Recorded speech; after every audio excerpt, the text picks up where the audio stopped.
Hello, I'm Lori Murphy, Assistant Division Director for Executive Education at the Federal Judicial Center. Welcome to our podcast focused on executive leadership in the judiciary. In today's episode, we'll discuss leadership blind spots, why we all have them, how we can figure out which ones we have, and how we can deal with them once we're aware of them. Leadership blind spots are behaviors, attitudes, or habits that we don't know about ourselves and that can prevent us from leading effectively. We're talking today with Brian Brandt, CEO of Core Insights, a Texas-based company providing training, strategic guidance, and coaching. His passion is developing strong leaders and organizations.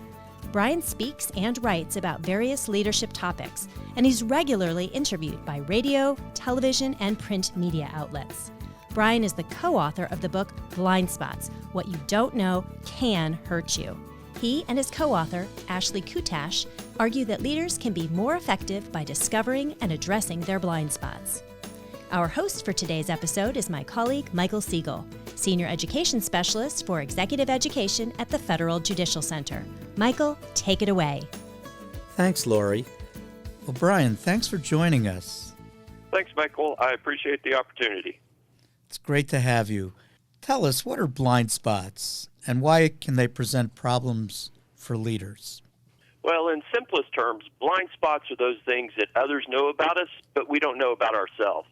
For leaders, if we don't really know ourselves, the good and the bad, then we're really not able to lead ourselves, much less others in our organizations or our volunteer roles or even in our families. And it's hard to get to know ourselves as well as others know us, isn't it? It sure can be, yes. So it can be costly when leaders are blind to their weaknesses. How so? Absolutely. This is really why we created a training initially and ultimately wrote the book. When we're not aware of certain issues with such things as our communication, our leadership, or even our mannerisms, the ramifications can be significant. It can be costly to our organizations through such things as ineffectiveness, low morale, and even high turnover.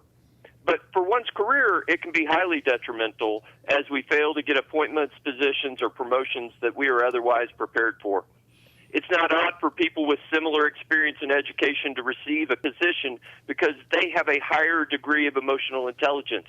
So, for example, somebody may get a position and they've got, they may even have less education or experience, but because of the way they connect with others or because of their awareness and their constant growth, they actually might even get better recommendations and better preferences and better opportunities. But realistically, in all of our relationships, it can be the difference between thriving, survival, and even failure. I was leading a training recently when one of the participants, a bailiff, he looked at me oddly during one of the segments, and I asked him to explain what he was thinking because his nonverbal communication was telling me something, but I didn't know what. And he said, "Well, that would have been nice to know 4 marriages ago." And so obviously there was that aspect, Michael, where, he was just completely unaware of something, but because of some of the elements of that training, he recognized some things, and he was making a little fun at it there, but it was true.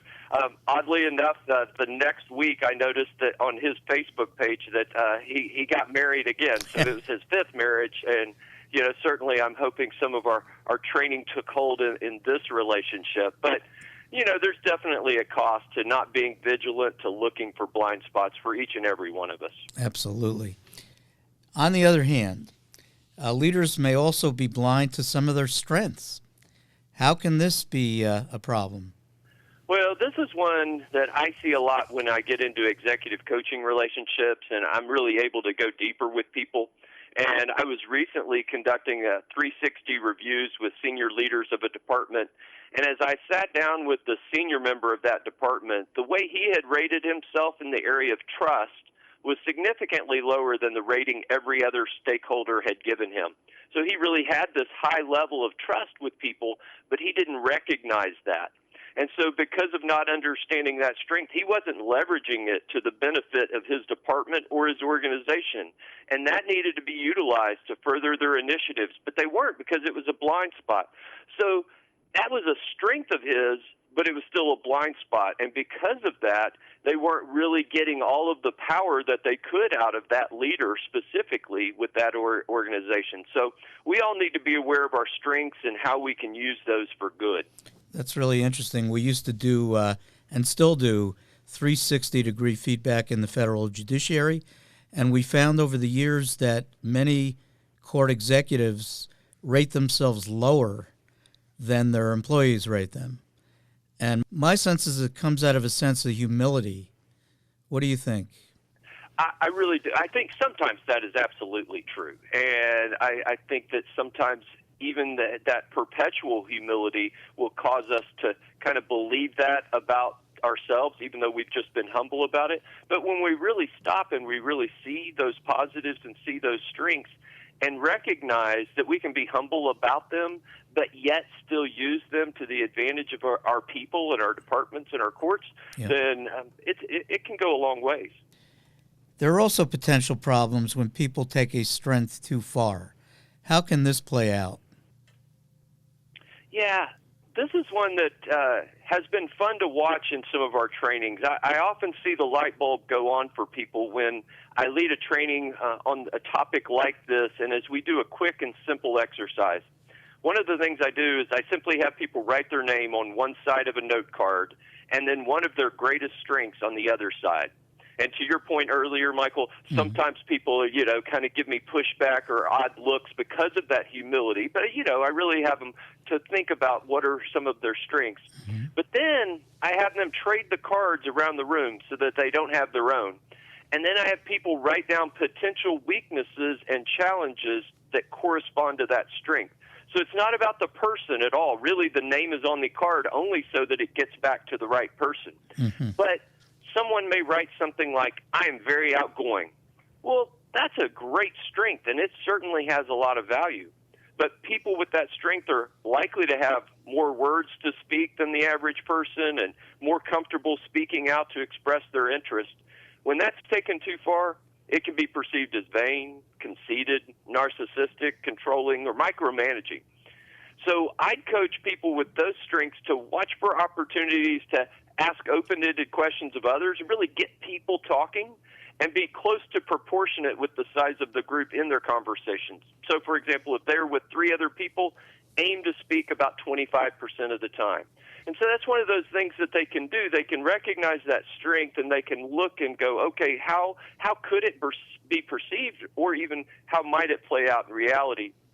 Another one I see when we do this exercise is patience. Man, that's a great quality.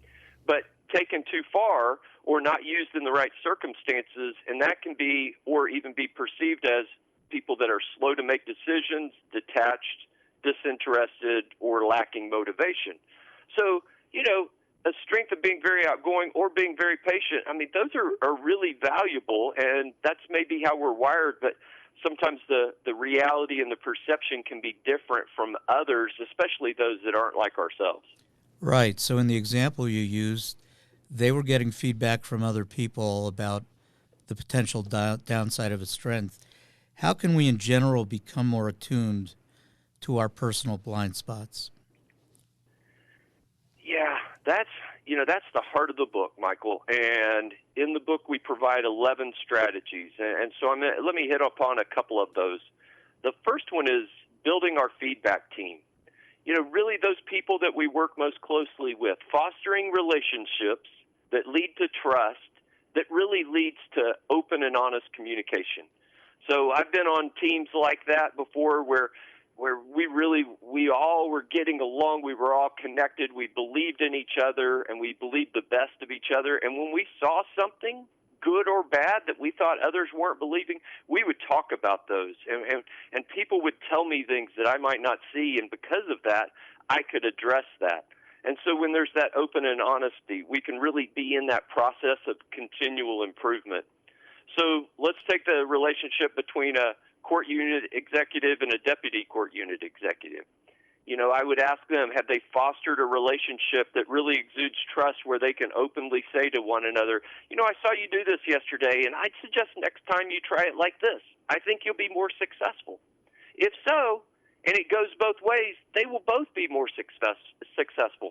And it'll carry over to many aspects of the court. So that's one way. And so just that feedback team, getting people to feel comfortable sharing with you, and maybe that's when asked, or maybe that's impromptu. Research has shown, and what we've seen is that learn about nonverbal communication and act upon it. So we need to be able to read the facial expressions, the body language, others' positioning, to pick up on how people are really feeling about our leadership, our communication, our plans, or our initiatives. Nonverbal communication is raw. So someone may say one thing to us with their words, but their nonverbal communication can give us the real truth. So there's been times, there was a gentleman that I had on my team a few years ago who was a doctoral candidate, and one day as we were wrapping up, it was late in the day on Friday, and as I said some things to him to kind of recap the week, there was just some quick little look he gave. I mean, it was literally a fifth of a second, but I picked up on it, and I was able to follow up on it and say, you know what, I feel like maybe you misunderstood me. Tell me what you were thinking.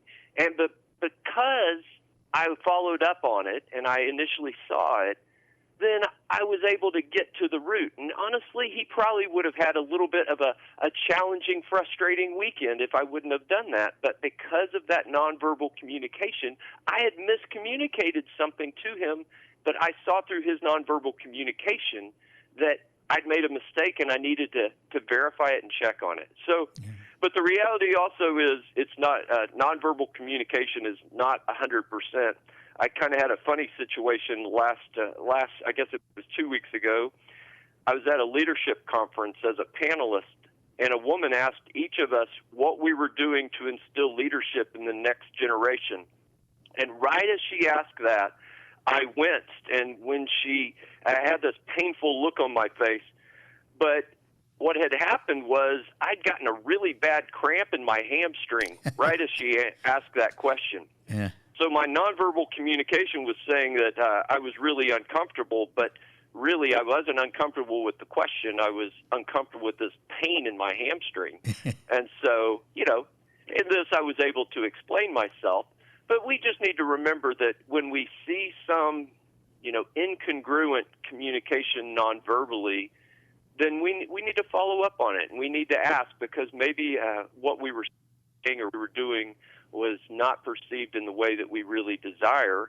And when we see that consistently, it's probably something that we need to follow up on, and maybe a true blind spot in our lives. Great. Hamstrings don't respond well to initiatives, do they? They come when they come. That's right. Yeah. I want to go back to something you talked about earlier, a feedback team. You used the example of a court unit executive and a deputy. All of this is meant to increase the self-awareness of the leader, but it also takes great courage and trust on the part of the team. Can you explain how we generate that trust? Yeah. That courage and trust is significant. Significantly especially on the trust aspect, it really is a thing where I think it starts with relationship. When we don't have a relationship, then it's really difficult to build that trust. And so sometimes when I'm working with teams of leaders and managers, I will ask them to write down as many things as they know about their direct reports. And what usually happens is they know a lot about some of their direct reports, and they don't know much about others. And so, I say, what, that's an opportunity. That's an opportunity to go back and start to have more open and honest communication and just foster that, because it's nearly impossible to have good, long-standing trust without that relationship. But then, too, you bring up courage, and I think it does take great courage oftentimes for us to really do that self-examination, because oftentimes, and it would be my hope that we see things that we don't like about ourselves, and then we act upon them. And And what I've seen, though, is while it does take great courage, the rewards are great. The rewards in our careers and in our departments and in our relationships are dramatic. And so I think it's great to have that courage so that we really can have that impact. Brian, complacency can also cause blind spots, sometimes with actually serious consequences. For example, those who ignore warnings about an impending natural disaster. You've written about this in your book. Help us understand how complacency impacts behavior. Yeah, the natural disaster example is at least really good for our part of the country because we regularly have tornadoes here. And over time, when the National Weather Service puts out a tornado watch, it really doesn't heighten anyone's senses very much, and they really don't do anything much differently. And too often, even tornado warnings and warning sirens can be ignored. And so, we make that comparison to where, what we are getting these signals from people, or we're flat out told about things, and then people say, you know what, that's just the way I am. Everybody else is going to have to deal with it. And, when that happens, talk about eroding trust. And it's a situation where people just don't want to be a part of a team. They don't want to engage in initiatives. They don't want to work on projects with these people. And oftentimes it's just real gradual because sometimes nobody's really told them these things. And maybe because of their family background or their experience or their personality, they don't even do anything about it. A good example is there was a gentleman that I did some executive coaching with that told me he was really struggling with one of his key employees, and this was an employee who had been very successful and quite frankly had a skill set that was tremendously valuable to the organization and would be very difficult to replace. And after much discussion, we determined that I would sit in on one of their meetings as a consultant, and I quickly realized that my client was just completely self-sabotaging that relationship. And a few points that I can recall are, he had a typed agenda for the meeting, but he didn't share it with the other person, with the employee. So it was just something where he knew what the plan was, but his employee didn't. But here's a few things that were really kind of wild, Michael. At one point, he pointed his finger at the employee, really kind of stuck his finger in kind of a condescending way. One point he said, you're wrong. And when it really wasn't a right-wrong situation, it was just a difference in a point of view. And this was the clincher. At one point, he slammed his hand down on the table in anger. And when the employee left and we debriefed the meeting, he didn't know he had done any of those things. Yep. He was completely blind to how he had just really sabotaged this relationship and any chance of trust. But it was because nobody had pointed those things out to him, and he was just completely unaware. And so I think there is that complacency a lot of times where because of the background of our experiences and the organizations we came from and the bosses that we had, we just never saw things and were never confronted or challenged on things. Absolutely. My co-author, Dr. Ashley Kutach, she oftentimes at our book signings, she'll often write, learn something new today. Mm-hmm. And I think that's a good mantra for fighting complacency is that, if we're in that mindset of doing something new each and every day, then we can kind of break out of that. Absolutely. I remember doing a 360 with a court unit, and one of the things that a deputy chief learned through the 360 was that he pointed his finger at people. Just like you were saying, he was unaware of it. It came through. It was 10 people who said it. So how can you deny it, Right.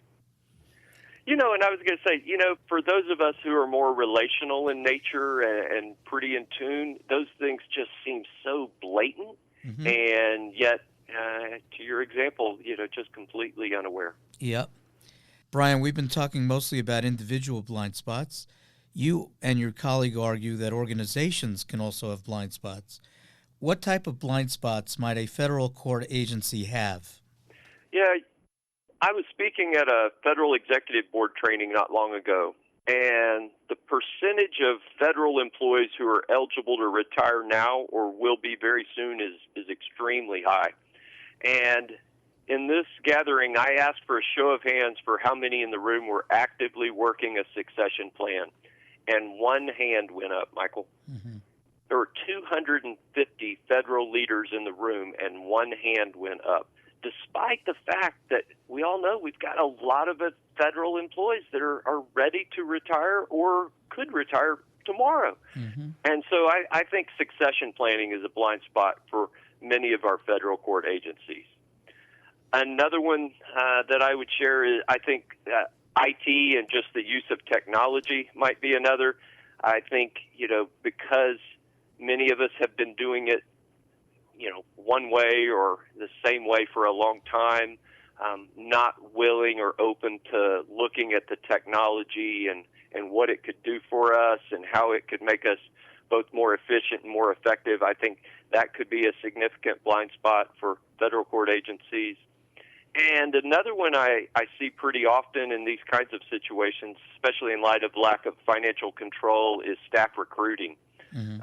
Our courts can't just go out and create a new product, generate revenue, so they work with what they're given. And with that, many leaders won't consider other ways to create a great culture, and they'll kind of minimize their ability to go out and hire the best and the brightest because they don't feel like they have the funds to do it. But certainly, I would say, there are a lot of things that make a workplace attractive, and because of that, we can look beyond the finances to really go, okay, what can we do to create a great culture that has great buzz and has people talking about it, and when openings come up, people really want to be a part of it.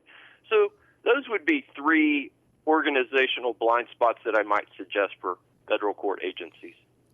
Okay, and so what steps can we take to minimize those blind spots?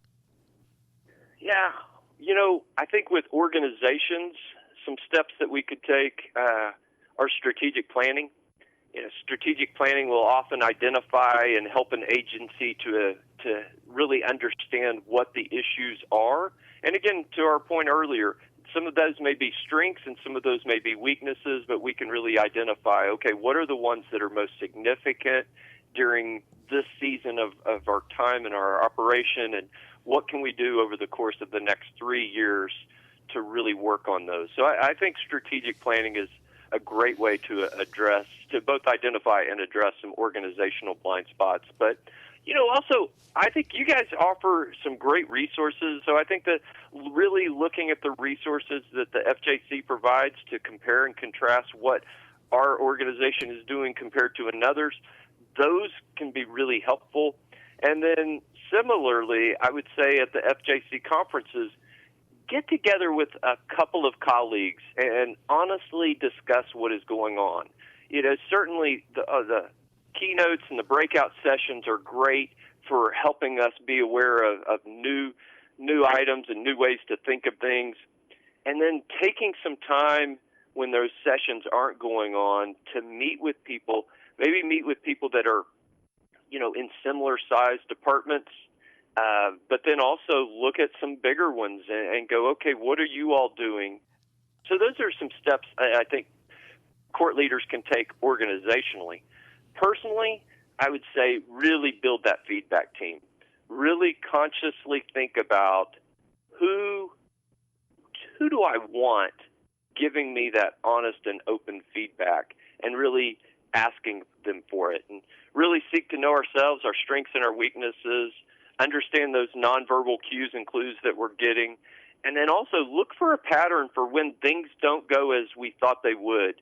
And that means when things go better than expected or worse than expected, either way, and then really stop and think about, okay, why did that happen? What was my part in it? How did I contribute, again, to the good or the bad? Those are things that will help us to take some steps towards identifying and addressing our blind spots. And I think be prepared to hear the feedback, right? Which also takes a great deal of courage. Absolutely. Yeah, the way we receive it makes all the difference on whether people are going to want to continue to do that or not. In fact, one of the things I will often tell people, and I try to make a practice myself, is when people give me good, open, and honest feedback, man, I try to reward it. I mean, it may be as simple as a praise and a thank you or a handwritten thank you note within a few days. But other times, I've given out some gift cards. I've said, hey, you know what? That piece of information you gave me made a really big difference in my life. I'd like to just say thank you with this gift card. Because then, people will go, wow, he really does care about that. He really does value that. That wasn't just, thrown to the trash. So absolutely, how we receive it is huge. Excellent. Brian, is there anything else you'd like to tell our audience? There is. We've probably all heard people say, I'm my own worst critic. And we've even said it ourselves. And I'm okay with that as long as we couple that with being our most supportive advocate. So we've got to watch that self-talk, and we've got to make sure that we put it in the right perspective. And so when our self-talk is telling us something, I think we need to ask follow-up questions and really say, is that really true? Or what supporting evidence is there for that? Or do I have information that disputes that? Because I certainly know that for myself, there are times where that self-talk has me headed in a direction, and when I can pause and really push back on myself and go, you know what, is that really true? If it is true, well, then it may be a blind spot and something I need to address. And if it's not true, then I need to not believe it, and I need to make sure and have the accurate and right perception and move forward. But I'd close with this. Identifying our blind spots opens us up to so many new possibilities, and I've seen it change countless people's relationships, organizations, and trajectory, and certainly that is true for me. And so identifying and addressing our blind spots is a great investment that I think makes a real difference in our own lives as well as all of those people that we're around, both in our work and in our volunteer roles and in our families. So, Michael, thanks again for the opportunity to be on your podcast. I really do appreciate it. Thank you very much, and thanks for your powerful insights and your terrific work. To hear more episodes of In Session, visit the Executive Education page on fjc.dcn and click or tap Podcast. You can also search for and subscribe to In Session on your mobile device. Produced by Jennifer Richter and directed by Craig Bowden. I'm Lori Murphy. Thanks for listening. Until next time.